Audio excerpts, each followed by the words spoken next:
विश्व मानचित्रमा शान्तिका दूत भगवान गौतम बुद्धको जन्मस्थान तथा परापूर्व कालदेखि पूर्वीय दर्शनका दार्शनिक तथा ऋषिमुनिहरूको तपस्या गर्ने शान्त पवित्र भूमि तथा सुन्दर हिमालय पर्वतमालाहरूले भरिएको मुलुकको पहिचान बनाएको नेपाल हाल द्वन्द्व शान्तिको संक्रमण अवस्थामा रहेको छ।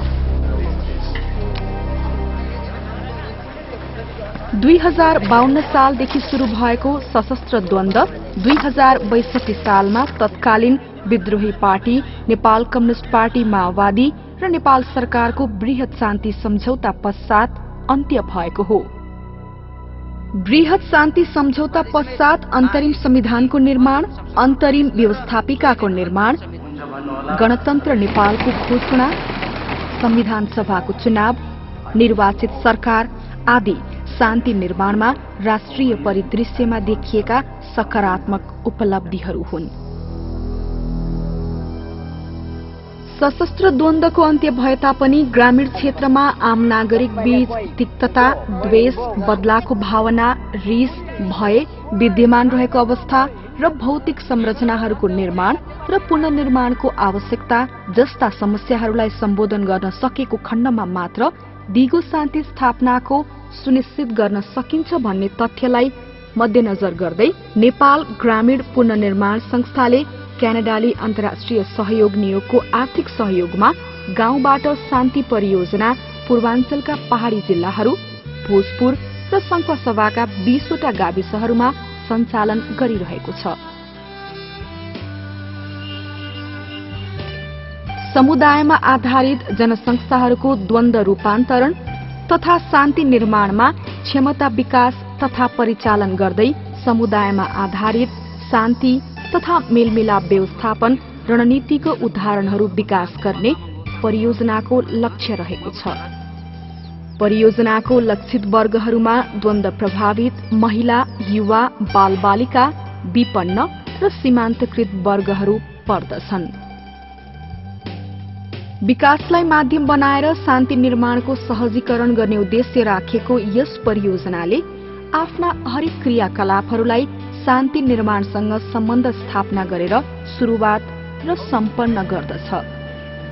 समाजमा विद्यमान आपसी भाइचारा, मेलमिलाप, सहअस्तित्व र सामाजिक सद्भावलाई बढ़ावा दिई एक आपसमा भएका द्वेष र तिक्तता हटाउनलाई यस परियोजनाले सामाजिक परिचालनलाई एउटा मुख्य रणनीतिको रूपमा लिएको छ भने लैंगिक समानता तथा सामाजिक समावेशीकरण र वातावरणीय प्रभाव मूल्याङ्कन पनि अन्य प्रमुख रणनीतिहरू हुन्।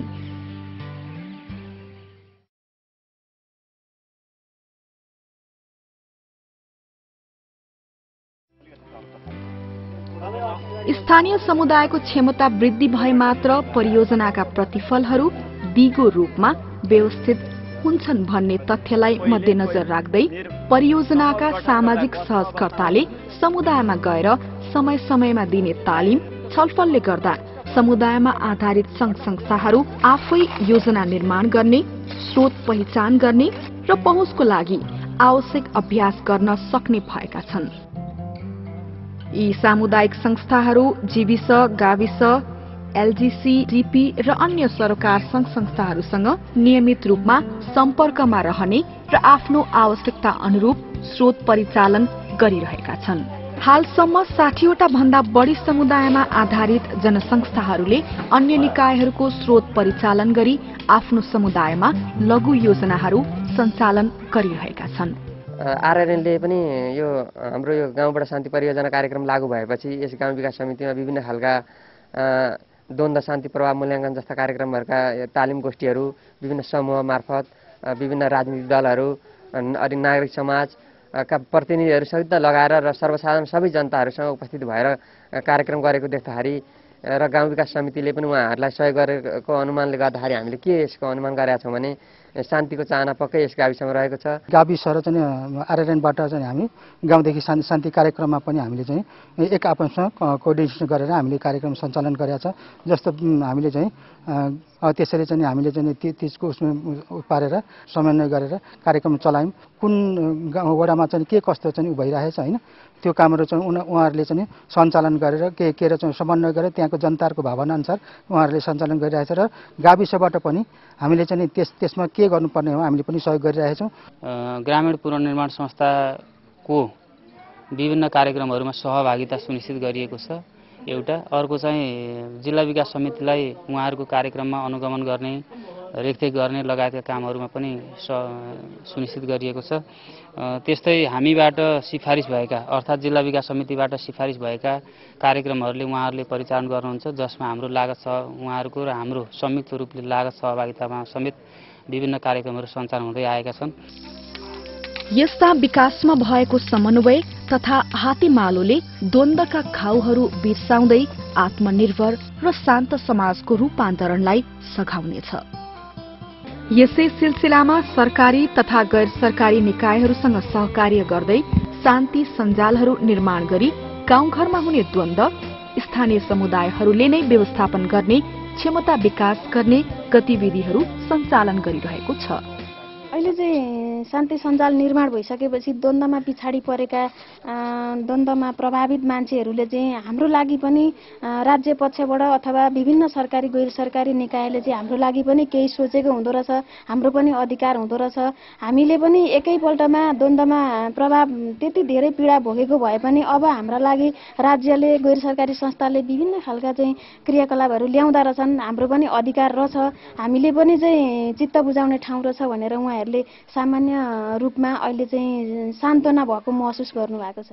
गाविस स्तरीय स्थानीय शान्ति समिति र आरआरएनबाट गठित स्थानीय शान्ति समितिका पदाधिकारीहरूलाई हामीले स्थानीय शान्ति समितिको कार्यालयमा ल्याएर उहाँहरूलाई प्रशिक्षण दिने र स्थानीय स्तरमा दुवै समितिका पदाधिकारीहरूले स्थानीय स्तरमा कसरी शान्ति स्थापना गर्ने, दिगो शान्ति स्थापना गर्ने भन्ने विषयमा हामीले उहाँहरूलाई प्रशिक्षण र उहाँहरूलाई त्यसबारेमा सचेतना दिलाउने कार्यक्रम गरेका छौँ। यी माथि उल्लेखित तथ्यले सामुदायिक सङ्घ संस्था आफै सक्षम र सशक्त भई समुदायको आवश्यकता पहिचान गरी विभिन्न क्रियाकलापहरू सञ्चालन गर्न सक्नेछन्, जसले परियोजनाको दिगोपन तथा शान्ति, मेलमिलाप र पुनर्मिलन सम्बन्धी रणनीतिलाई सफल तुल्याउनेछ।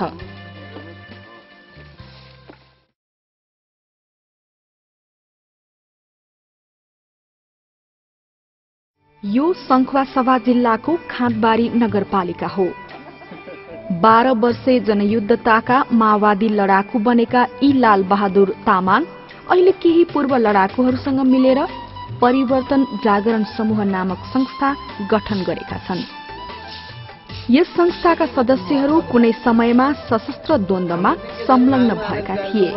उनीहरू सामान्य मानवीय जीवन बिताउन चाहँदा चाहँदै पनि कुनै समयमा त्यो उनका लागि त्यति सहज थिएन। तर अहिले स्थिति फरक छ। उनीहरू अहिले समाजका अभिन्न अंग बनिसकेका छन्।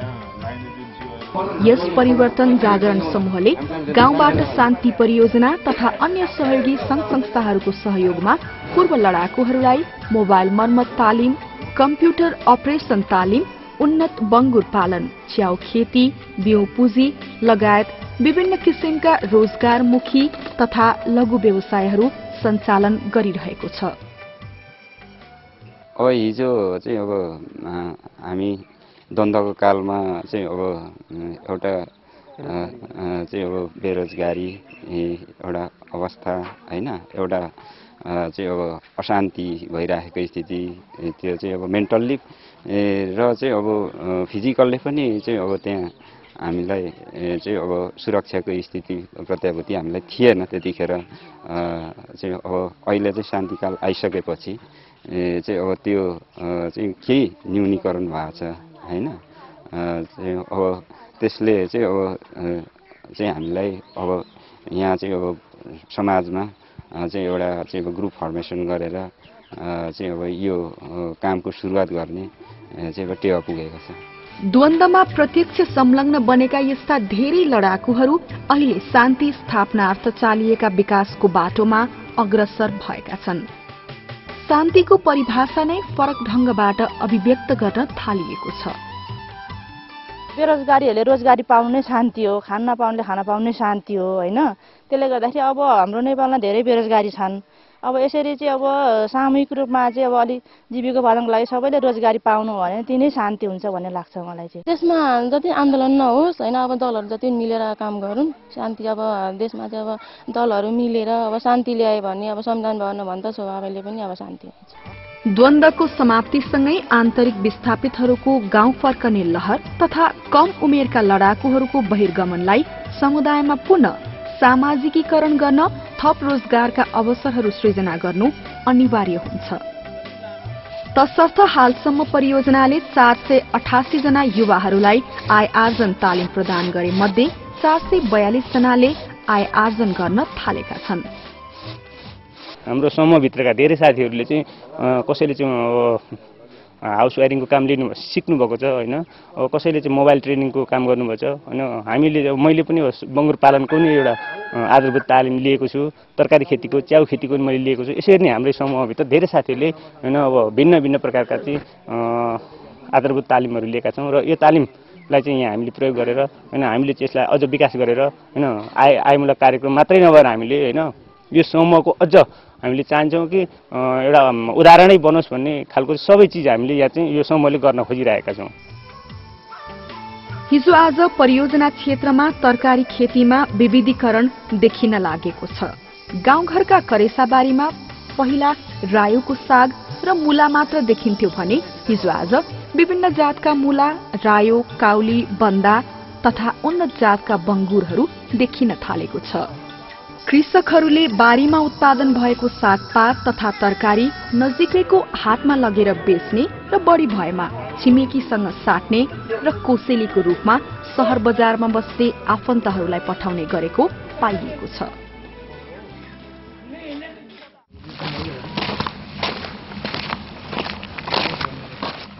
धुपु 6 घर भएका 59 वर्षीय टीकाराम विकको बुढौलीपन रकमको अभावमा कष्टकर बनेको थियो। उनको परिवारमा कोही पनि छैनन्। यो उमेरमा एक्लो जीवन निकै नै पीडादायी थियो।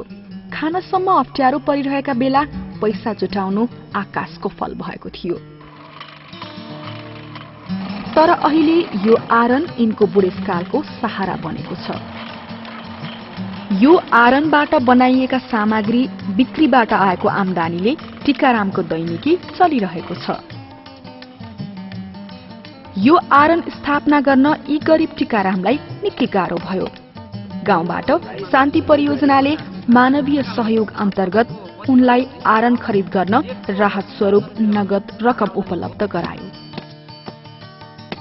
यसैबाट उनले आरन राख्न सके, जसबाट उनको जीविकोपार्जन केही हदसम्म सहज बनेको छ। अर्को पुरानो थियो त्यो बिग्रियो अनि खाँचै भएर अनि उहाँहरूलाई पो मलाई यस्तो माल चाहिएको थियो। अब अर्थो खेती गर्न पनि जोत्ने खन्ने मात्रै छ, गरेर नहुने। रोप्ने पनि चाहियो, खन्ने पनि चाहियो, गोरु पनि चाहियो। मेरो शक्ति पनि छैन। मलाई यो माल मागिदिनुहोस् भने उहाँलाई र अनि उहाँहरूले नै गरिदिएको यो।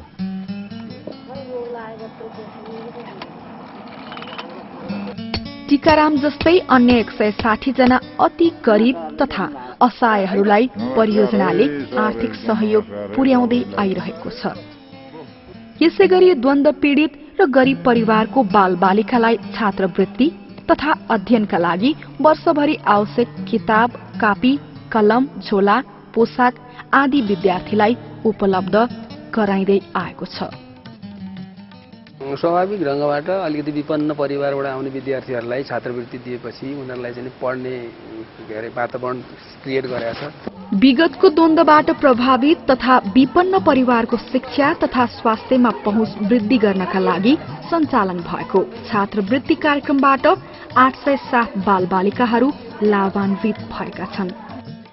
यसैगरी परियोजना क्षेत्रमा रहेका 10 वटा स्वास्थ्य केन्द्रहरूका भौतिक पूर्वाधार सुधार गर्न परियोजनाले सहयोग पुर्याए पश्चात स्थानीय स्वास्थ्य केन्द्रमा सर्वसुलभ रूपमा गुणस्तरीय स्वास्थ्य सेवा उपलब्ध हुन थालेको छ र सेवा लिने बिरामीहरूको संख्या विगत वर्षभन्दा 66.6% बढेको छ। पहिलादेखि नै आरएनएलले एक्सरे मेसिन उपलब्ध गराएको रहेछ। त्यही एक्सरेबाट नै दैनिक लगभग 40-45 जनाको एक्सरे हुन्छ है। त्यसपछि पछि आएर 1 महिना जति भएका र आरएनएलबाट डेलिभरी बेड पनि उपलब्ध भएको रहेछ। त्यसमा पनि अब 1 महिनामै 27-28 डेलिभरी भइसक्यो। त्यही भएर आरएनएलको चाहिँ देन राम्रो छ हस्पिटलको लागि। अब हस्पिटल बाहेक पनि अब गाउँका स्वास्थ्य चौकी उपस्वास्थ्य चौकीहरू र प्राथमिक स्वास्थ्य केन्द्रमा पनि भवनदेखि लिएर विभिन्न उपकरण र औषधिमा पनि आरएनएलको सहयोग छ।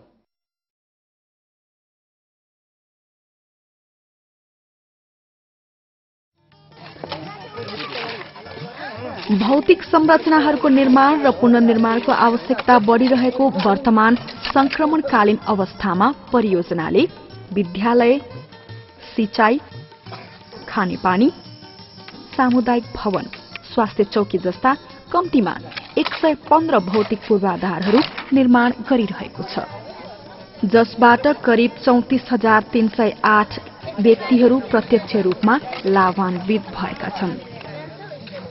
यसले एकतर्फ जनताहरूको सार्वजनिक सेवामा गुणस्तरीय सुधार हुनुका साथै समुदायमा पुनर्मिलन र शान्ति स्थापनामा पनि महत्वपूर्ण भूमिका खेलेको छ। यो सुम्निमा स्वावलम्बन समूह धुपुले निर्माण गरिरहेको सामुदायिक भवन हो। समुदायको काम प्रभावकारी बनाउन र विकास निर्माणका विभिन्न काम गर्न स्थानीय समुदाय आफैले एउटा सामुदायिक भवन निर्माणको सोच बनाए। गाउँबाट शान्ति कार्यक्रमको सहयोगमा उनीहरूको सोच पूरा भएको छ। हामीले बैठक बस्ने ठाउँ पाएनौं हैन, अनि त्यही अब कसैको घरमा गयौं, कहिले तल कहिले माथि भयो। अनि त्यही भएर हामी आरएनएलसँग सहयोग माग्यौं। हामीलाई पनि एउटा बैठक बस्ने ठाउँ हैन, हामीलाई पनि चाहियो भवन भनेर हामीले माग गर्यौं। पुरुषहरूले के भन्नुभयो भने आमा समूहहरूले गर्न सक्नुहुन्छ कि हुन्न भन्नुभयो है। त्यसो भन्दाखेरि तपाईहरुले सहयोग दिनुहुन्छ भने हामी पनि किन नसक्ने हैन। त्यसो भएपछि समितिभित्रको अध्यक्ष मलाई राखिदिनु भयो। त्यही भएर अनि म विराटनगर गएँ। विराटनगर गएर मेरो माल अब यो रटहरू दस्ताहरू सबै मैले बुझेर आएँ। यो भोजपुर जिल्लाको चन्दिका प्राथमिक विद्यालय हो। गाउँबाट शान्ति परियोजनाको सहयोगमा यहाँ नयाँ विद्यालय भवन निर्माण भइरहेको छ। धेरै सुविधा सम्पन्न भवन हो भन्ने कुरा यो निर्माण अवस्थाले पनि देखाएको छ र हामीले योभन्दा अगाडि अब धुलै धुलो भएको कक्षा कोठा, ब्ल्याकबोर्ड पनि नभएको, भित्ताबाट धुलो झरिरहेको, विद्यार्थीहरू बिहान कपडा सफा लाएर आयो, बेलुका धुलै धुलो फिर्ने, त्यो अवस्थाबाट मुक्त भएर अब यो चाहिँ सबै कुरा सुविधा सम्पन्न सिमेन्ट प्लास्टर र अनि विद्यार्थी बस्न हुने वातावरणको कक्षा कोठा भएकोले हाम्रो विद्यालयमा त सुविधा हुने नि हो। यसले अरूलाई पनि यस्तै विद्यालय भवन निर्माण गर्नुपर्छ भन्ने कुरामा चाहिँ प्रेरणा जगायो। यस्तै सहभागितामूलक प्रक्रियाबाट निर्णय गरी सबै पक्ष मिलेर काम गर्दा स्थानीय तहमा मेलमिलाप भई दिगो शान्ति निर्माणलाई सुनिश्चित गर्न सहयोग मिलेको अर्को उदाहरण संखुवासभा धुपु गाविस गोठ गाउँको सिंचाई योजनालाई लिन सकिन्छ।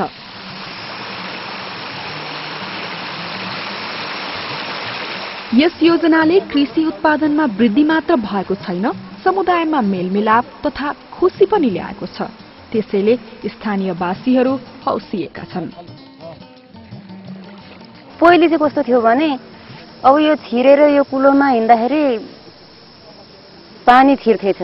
अहिले सिमेन्ट प्लास्टर भयो, अनि यो सिमेन्ट प्लास्टर भइसकेपछि यो कुलोले जति पानी उहाँबाट ल्यायो सट्ट आफ्नो खेत भिजाउन पाइन्छ। यो विकास निर्माणको प्रक्रियाहरूले एक हदसम्म भए पनि मान्छेको आवश्यकताहरूलाई चाहिँ समन्वय गरिरहेको अवस्थामा अहिले जुन यो विकास निर्माणको कामहरूले चाहिँ एउटा द्वन्द्व घटाउनको लागि चाहिँ सकारात्मक प्रभाव पार्छ भन्ने मलाई चाहिँ लागेको छ।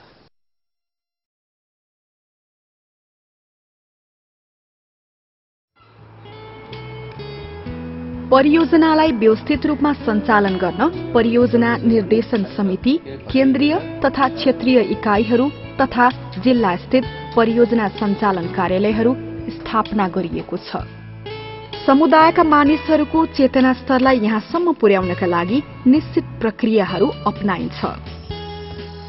सामुदायिक सहजकर्तालाई नेतृत्व विकास र सामाजिक परिचालन सम्बन्धी तालिम दिइन्छ। यी सामाजिक सहजकर्ताहरू गाउँमा गएर लक्षित समूहलाई प्राथमिकतामा राख्दै यसरी स्थानीय मानिसहरूको समावेशीपूर्ण भेला गराउँछन् अनि उनीहरूलाई आवश्यक विकासका कार्यको माग गर्नका लागि समूहमा छलफल गर्न सघाउँछन्। यिनै समूहले आवश्यक ठानेका कार्यक्रमलाई शान्तिका लागि सघाउ पुग्ने गरी परियोजनाले सहयोग गर्दछ। जुन हिजोको द्वन्द्वको अवस्था थियो त्यति बेला एउटा विकासको क्रियाकलापहरू केही पनि सञ्चालन भइरहेको अवस्था थिएन र अहिले आएर इन्टिग्रेटेड खालको एउटा कार्यक्रम सञ्चालन भइरहेको छ। त्यसमा भौतिक पूर्वाधार विकासको कुराहरूदेखि लिएर आय आर्जनको कुराहरू, छात्रवृत्तिको कुराहरू, जुन चाहिँ महिला पछाडि पारिएको वर्गको मान्छेहरूलाई चाहिँ लक्षित गरेर सञ्चालन भइरहेको छ। यसबाट चाहिँ समुदाय जुन समुदायमा यो परियोजना सञ्चालन भएको छ, यो कार्यक्रम सञ्चालन भएको छ, त्यहाँबाट चाहिँ सकारात्मक किसिमको सुझावहरू आइरहेको छ। साधारण कुराहरू लिँदा एउटा सानो सिँचाइको काम गर्दा, एउटा सानो सामुदायिक भवन निर्माणको कुरा गर्दाखेरि, अनि खानेपानीकै अनि सिँचाइको कुराहरू उनीहरूलाई चाहिँ अब त्यो सिँचाइमा चाहिँ पानी चुहावट हुने, गर्ने पानी पैनीमा झगडा हुने हुन्थ्यो भने उनीहरूको अहिले संयुक्त चाहिँ लगानी पनि भनौँ अनि संयुक्त प्रयासमा बनेको सानो सानो चाहिँ विकास निर्माणको कामहरूले पनि एक आपसमा चाहिँ एक ठाउँमा एक थलोमा ल्याउने, हिजो नबोल्ने व्यक्तिहरू अथवा समाजहरू एक ठाउँमा आएर काम गर्ने, बोल्ने चाहिँ वातावरण सिर्जना गरेको छ। गाउँबाटै शान्ति कार्यक्रमले देखिएका सफलताहरू अर्धविकसित राष्ट्रहरूमा देखा परेका सशस्त्र द्वन्द्व पश्चात समुदायमा पुनः मिलनको वातावरण कसरी सृजना गर्न सकिन्छ र यस्ता कार्यहरू सम्पन्न गर्न के कस्ता समस्याहरू छन् भन्ने बारेमा एउटा राम्रो सिकाइ भइरहेको छ। हेर्दाखेरि यो अरू विकास कार्यक्रम जस्तो देखे तापनि हाम्रो यसमा रणनीतिक हिसाबले यसमा शान्तिका कुराहरू पनि हामी गर्दछौँ।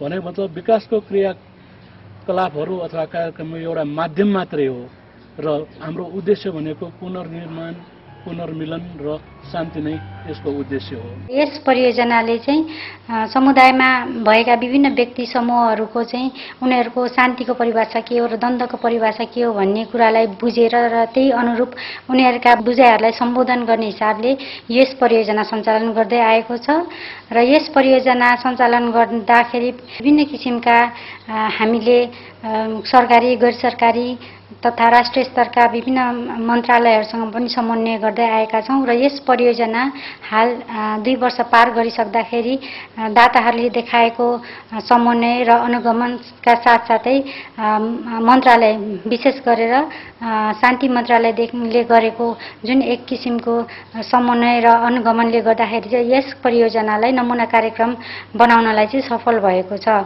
त्यसै कारणले गर्दाखेरि चाहिँ सरकार र द्वन्द्व प्रभावित समुदायले शान्ति तथा पुनर्निर्माणको लागि यो नमुना कार्यक्रमको स्वामित्व लिएको कारणले गर्दाखेरि चाहिँ हामी पनि यस परियोजनाबाट धेरै नै उत्साहित भएका छौँ। आशा गरौँ शान्तिपूर्वक जीविकोपार्जन गरी हाँसी खुसी रमाउन पाउने आम नेपाली जनताको अधिकार सुनिश्चित हुनेछ।